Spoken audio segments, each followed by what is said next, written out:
우리에게 죄가 있거든, 우리에게 잘못이 있거든, 우리 몸에 얼룩이 묻어 있거든, 하나님 물로 씻으시지. 그냥 물로 씻어주시지.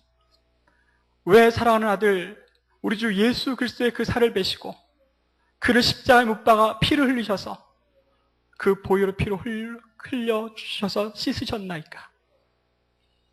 우리는 그 아픔, 그 고통, 그 슬픔, 그 너머 그 큰 사랑, 그 큰 사랑을 의지하며 사는 하나님의 가족입니다.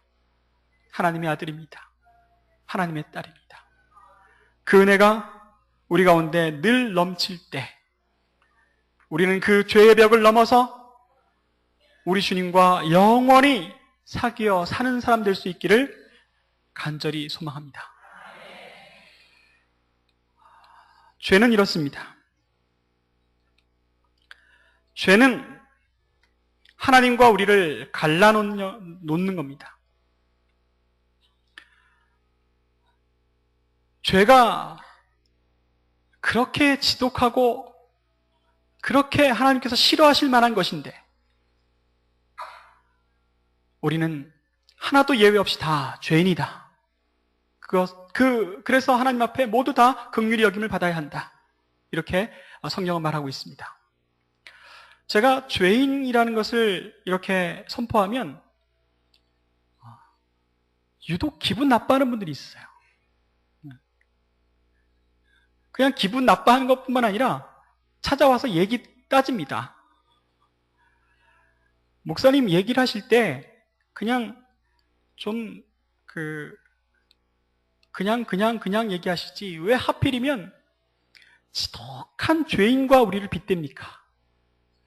나는 아무리 생각해봐도 지저분한 인생을 살고 있는 남봉꾼 같은 그런 죄인과는 질이 다릅니다. 그렇게 얘기하죠. 네, 너무 심한 말일 수 있죠.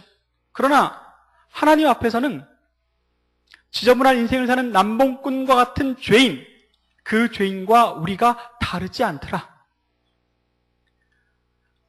가장 치사하고 가장 비열하고 가장 더러운 죄를 일삼고 사는 저 세상의 쓰레기와 같은 그런 사람들과 툭하면 교도소를 들락거리는 그런 흉악범들과 죄인인 것은 우리가 마찬가지다.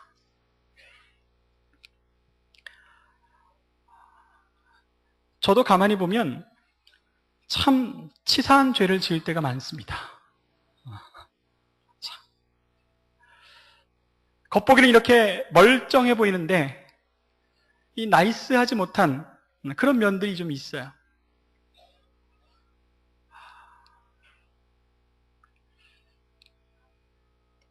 저희 집에는 아이가 셋 있습니다. 아이가 셋 있는데요. 아들, 딸 그렇습니다.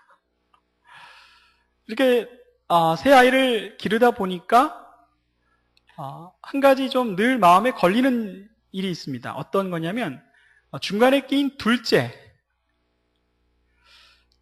때문에 항상 마음에 이렇게 꺼림이 좀 있습니다. 우리 막내딸이 태어난 이후로 이 둘째는 늘 엄마 곁에 붙어 있으려고 그래요.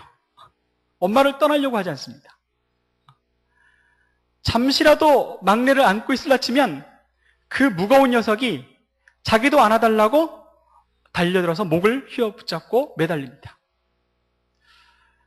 사랑스럽게 그 막내에게 젖을 먹이고 있으면 이 5살이 넘은 녀석이 자기도 빨겠다고 한쪽 젖을 달랍니다. 그리고는 막 빠는 신용을 해요. 이 5살쯤 돼서 그러고 있으면 얼마나 흉해 보입니까? 그리고 이제 시간이 지나서 점점 더 자라는데 이 둘째 녀석의 이 관심은 항상 막내한테가 있어요. 엄마나 아빠가 막내에게 뭘 더 잘해줄까? 그거에 굉장히 민감합니다. 그거에 굉장히 민감해요. 알죠.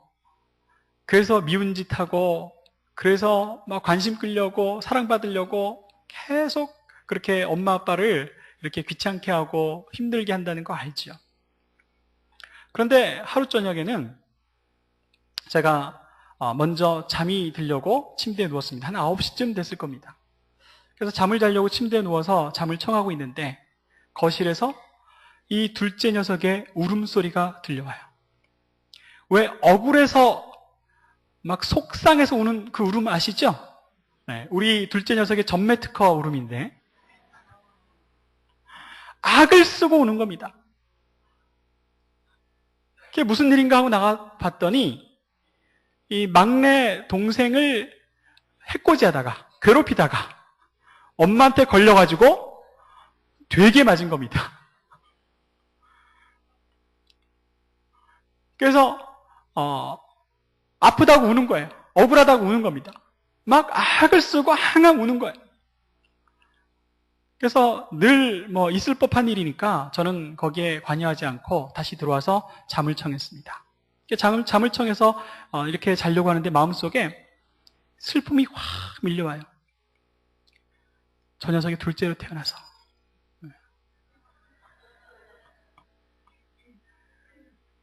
이 애달픈 마음이 가득합니다.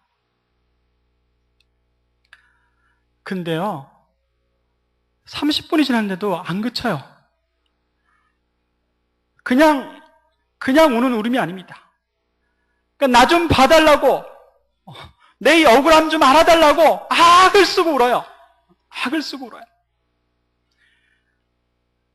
제가 한 20분 동안은 그 울음소리를 들으면서 둘째로 태어나서 안 됐다. 참 불쌍하다. 그렇게 생각하다가 30분쯤 되니까요, 제 마음이 확 바뀌었어요. 짜증이 밀려오는 거예요. 나 지금 자야 되는데, 나 지금 자고 내일 아침 일찍 일어나야 되는데 왜 내 신경을 이렇게 날카롭게 만들까? 짜증이 확 돌면서 나가서 버럭 소리를 질렀습니다. 그만해! 그만 울란 말이야! 저의 고함에 둘째가 깜짝 놀랐어요. 그리고 저를 빤히 쳐다보면서 더 아! 하고 우는 겁니다.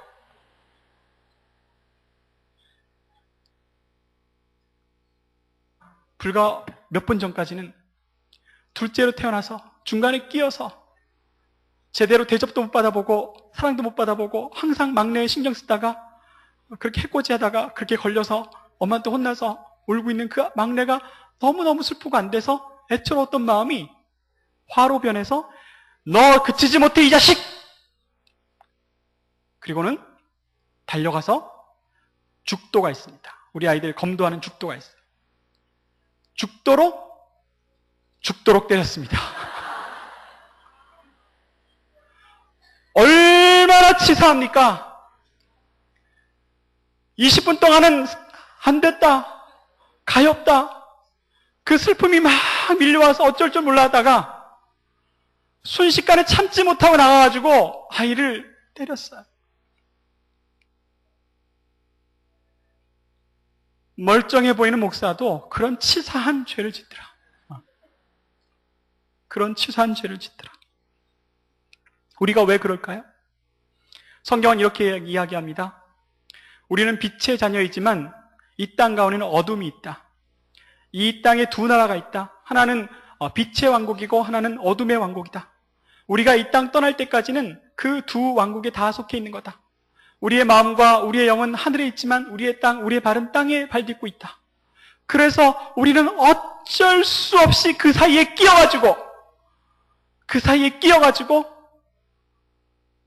죄만 짓고 해코지만 하고 그러고 살고 있다. 하나님께서 얼마나 우리가 안타까우실까요? 내가 사랑하는 자녀라고 이름을 주었는데 아직도 이 땅 위에 발딛고 살고 있기 때문에 이 죄의 문제에 어쩔 수 없어서 날마다 죄만 지어야 하는 우리를 긍휼히 여기신다는 겁니다.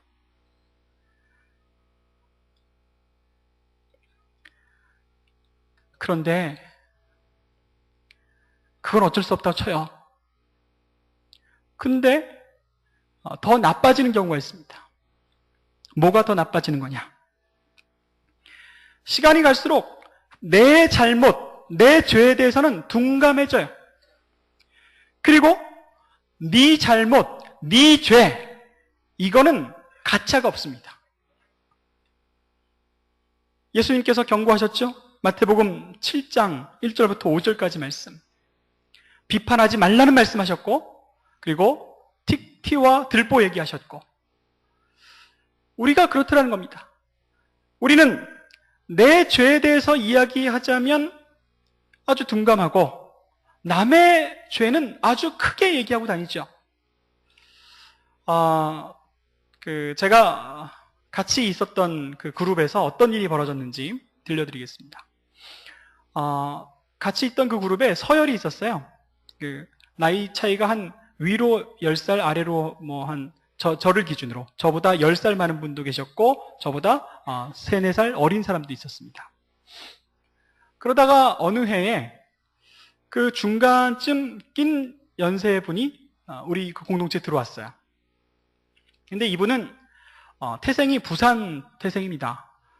부산에서 나고 자라고, 그리고 이제 오신 겁니다. 근데 부산 분들이 발음이 좀 짧으시더라고요. 아버지한테도, 아버지, 니 밥 못 나. 남이 듣기에는 이게 다 반말처럼 들립니다. 그렇죠? 여기 부산 분들 계시면 죄송합니다. 맞죠? 네. 근데 이분이 오셔서는 아뢰가 없이 말하시는 겁니다.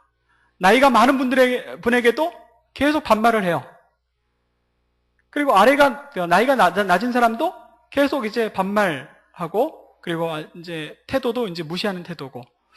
그래서 그분 없이 우리가 따로따로 모이면, 그 사람 말버릇 고쳐야 된다. 어디 가나 이렇게 반말하다가는 그 사람 나중에 큰일 난다. 이제 그렇게 이제 다 이구동성으로 말을 모았습니다. 그런데 어느 날 전부 같이 밥을 먹는 자리였어요.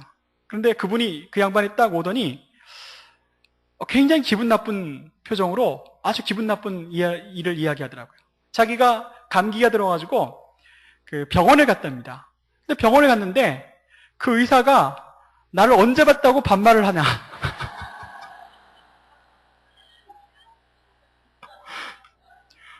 그 얘기를 들려주시는데 우리는 다 밥숟갈 났습니다.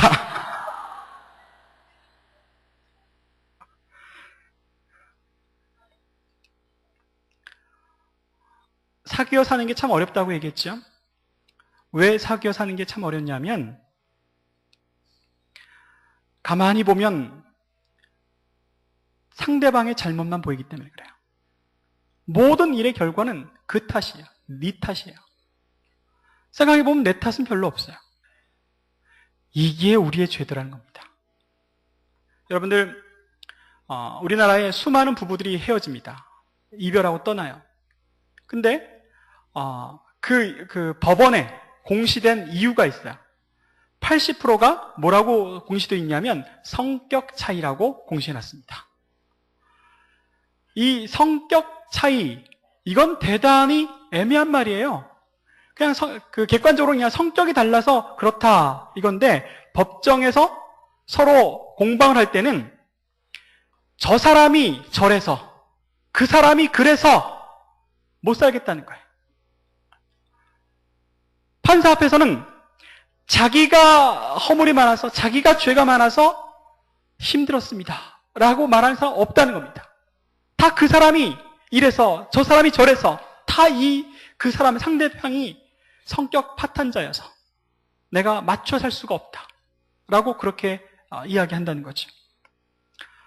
부모 자녀 간에 그런 일도 왕왕 있습니다. 어떤 자녀들 가운데 부모 원망하는 자녀 많아요. 자기 꼬라지가 참 못났다고 생각하면 열의 9은 조상 탓하는, 열의 9은 부모 탓하는, 어릴 때 부모가 좀 잘해줬으면 내가 이 모양이 있고 이겠냐, 이렇게 말한다는 겁니다.